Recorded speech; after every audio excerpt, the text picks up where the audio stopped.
Good day everyone. The topic that we will discuss today is all about Region 7.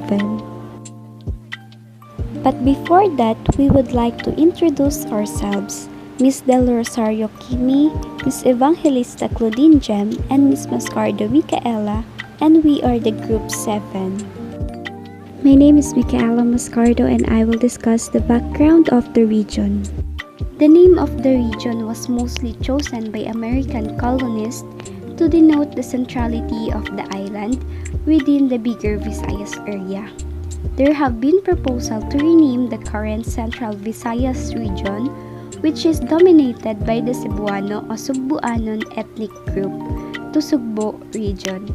The former name of the region prior to Spanish colonization in the 16th century. The name refers to the former kingdom of the region, the Rajanate of Cebu or Sugbo in Cebuano. Major islands are the Cebu, Bohol, and Siquijor, together with the eastern part of Negros. The regional center and largest city is Cebu City. The region is dominated by the native speakers of four Visayan language, which is Cebu, Bantayanon, Boholano, and Porohanon. The land area of the region is 15,895.66 square kilometer or 6,137.35 square miles, and with a population of 8,081,988 inhabitants. It is the second most populous region in the Visayas. On May 29, 2015, the region was redefined when Central Visayas or Region 7 lost the province of Negros Oriental to the newly formed Negros Island region. However, the region was dissolved with Negros Oriental returned to Central Visayas on August 9, 2017.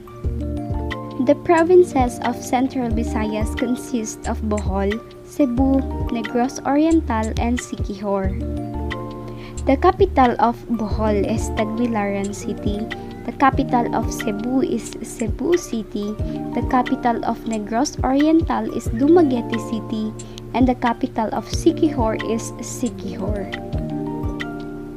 Central Visayas also has 16 cities, 116 municipalities, and 3,003 barangays, and also 11 congressional districts. And they speak 6 languages, which is Cebu, Boholano, Porohanon, Bantayanon, Filipino, and English. My name is Kimi S. Del Rosario. My report is all about Siquijor, Cebu, Negros Oriental, and Bohol. Cebu. So dito, for 32 years, the Sinulog Festival is a tradition celebration in Cebu City every third Sunday of January. The word Sinulog means graceful dance. Ang lalawigan ng Cebu ang may pinakamatandang lalawigan sa buong Pilipinas. Traditional clothing, tawag nila is malong. Ang ibig sabihin daw nito ay colorful. Sa Cebu din daw ang isa sa may pinakamasarap na lechon. Negros Oriental, culture and tradition.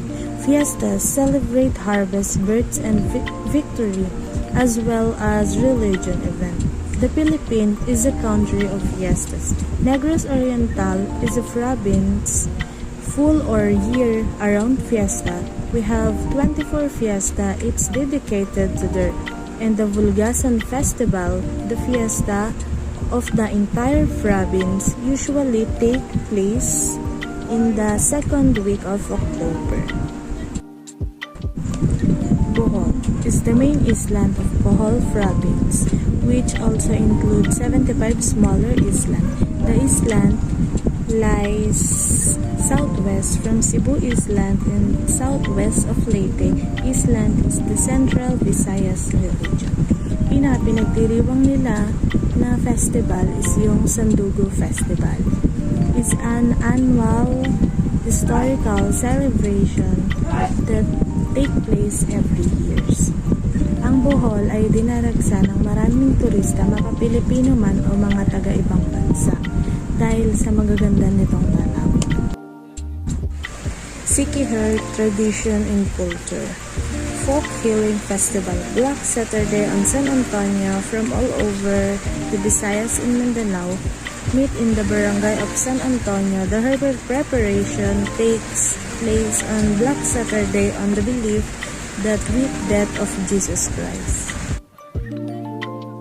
Good day everyone, my name is Claudine Makeda Evangelista from BSTMD 2021, and for today's video, I'm the one who is assigned to discuss about the famous attractions and festivals in the Central Visayas. The first famous attraction in Central Visayas is the Chocolate Hills Complex.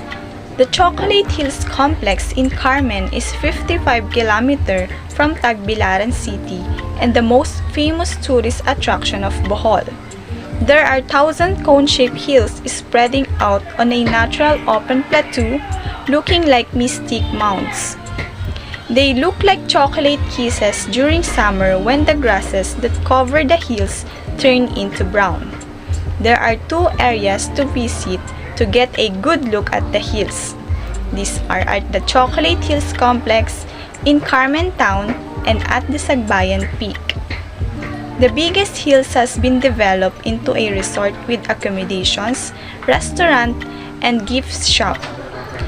214 steps lead to the top where an observation deck is built, and the view here is simply wonderful. The Chocolate Hills showcase its iconic chocolate brown look during the dry season, between January to May. In the rainy season, the grass turns into a vibrant green, giving them that mint chocolate color. Most travelers visit during the dry season when the hills appear exactly as it's called.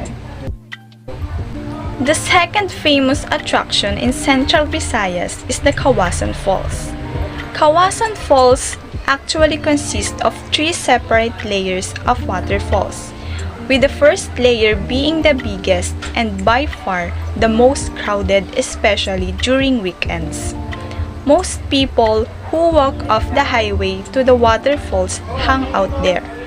There are cottages for rent to locals and tourists. Kawasan is not only picturesque, but it also an excellent place to swim in.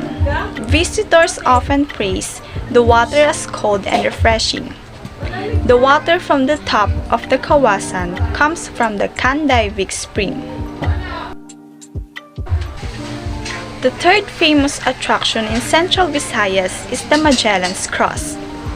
Magellan's Cross is a huge wooden Christian cross that marks the arrival of Portuguese explorer Ferdinand Magellan on the island of Cebu, now Cebu, roughly 500 years ago. He and crew were the first Europeans to come to Philippines on a mission to search for the spy islands of Molucca for the King of Spain. It's popular because the place serves a historic symbol marking the birth of Christianity in Cebu.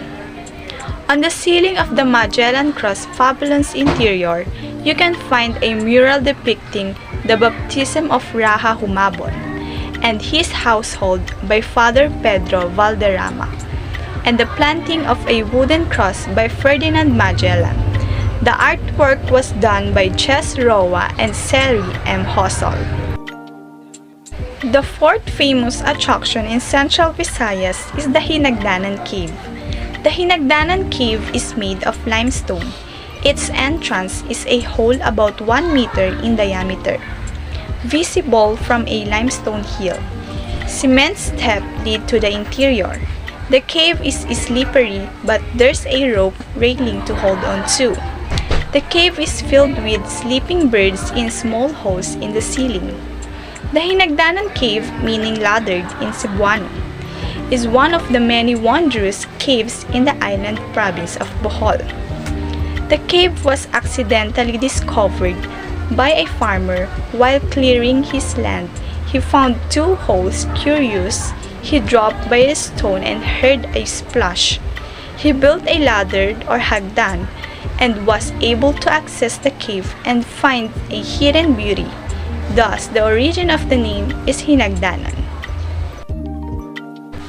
The last famous attraction in Central Visayas is the Raha Sikatuna Protected Landscape Nature.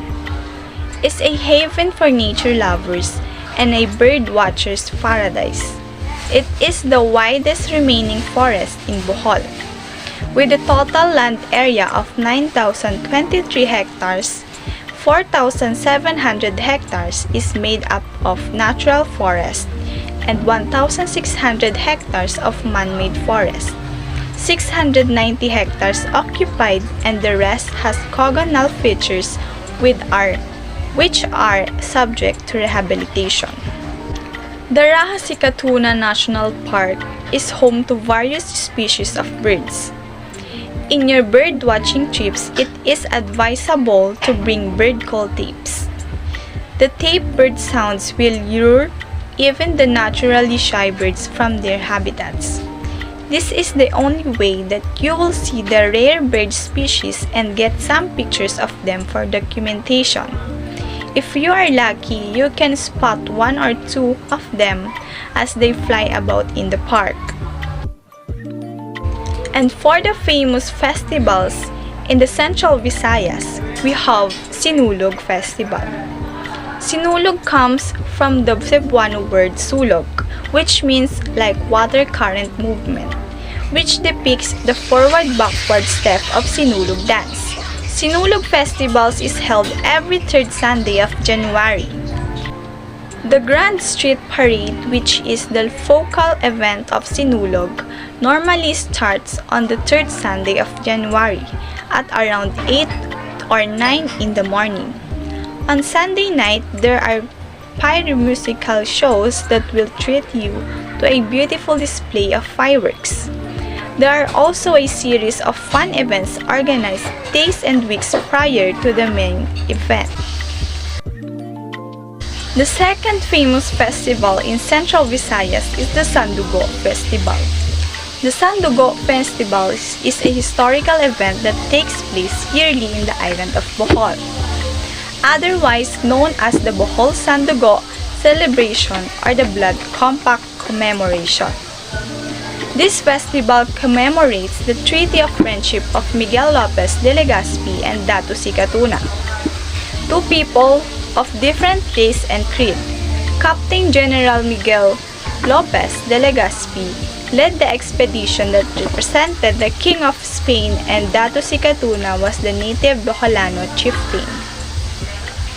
The main highlights of the Sandugo Festival are the street parade followed by a street dancing competitions and then the reenactment of Blood Compact.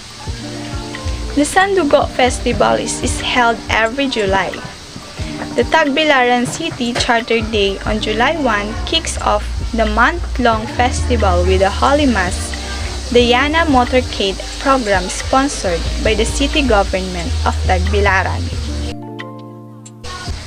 The last famous festival in Central Visayas is the Buglasan Festival.